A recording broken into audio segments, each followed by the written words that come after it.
Hi everyone, and welcome back to Activity 5. Today we are going to talk more about our logarithm properties, especially condensing and expanding. Condensing logarithms is very important to us because that's when we are rewriting our logarithms as a single logarithm versus expanding where we are bringing the single logarithm out to an expanded form. Now, some of the important rules relate back to the properties of our exponentials that we talked about before, because they are going to end up kind of relating to our log rules then as well. So we see if we have log with multiplication happening inside of it, it can be expanded to addition with the logs of the same base. And that's going back to that property with the multiplication of exponentials, how you add the exponents. That's where that's coming from. Similarly, if we are dividing inside, we can write that as subtraction of logs with the same base and breaking up those inside terms. And then last but not least, if we have that log with a k to a k power, it can move out front. Now this one we've already been using with some of our solving problems, but we formally have it now as well.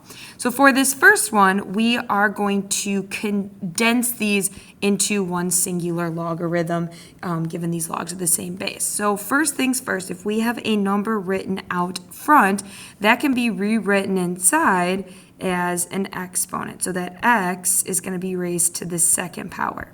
And now because both of these are log base 8, and we see this addition on the inside, we can rewrite this as one singular logarithm, again with a base of 8.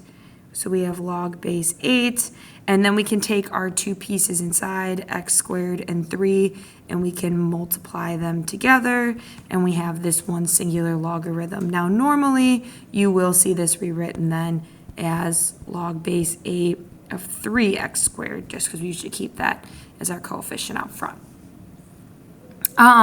For part B, we actually have two this time numbers out front that are going to need to be rewritten on the inside as exponents. So we have log base 9 of z to the 5th power minus log base 9 of x, and then plus log base 9 of y to the 3rd power.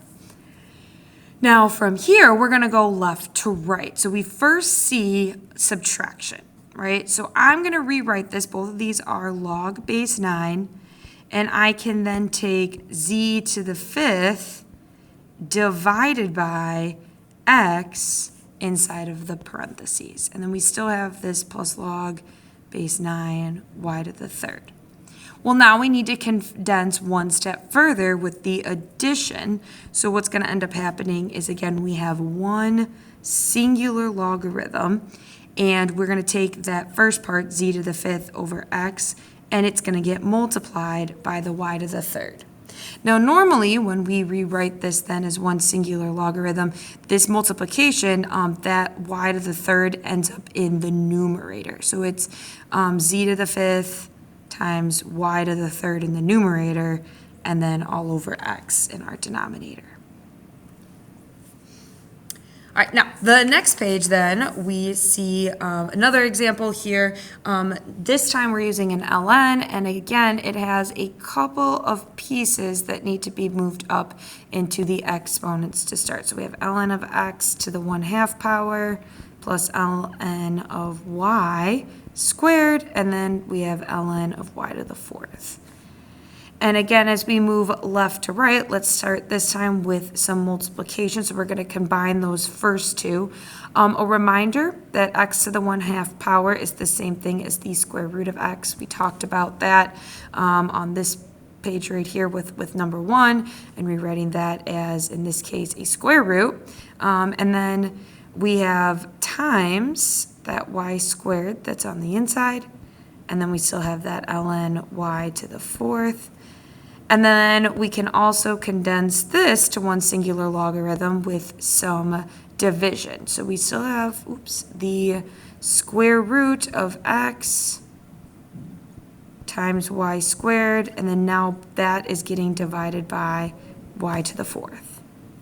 Well, one last thing, a reminder that the y squared and the y to the fourth, we can simplify this with some subtraction of the exponents, right, similar to property 5 here.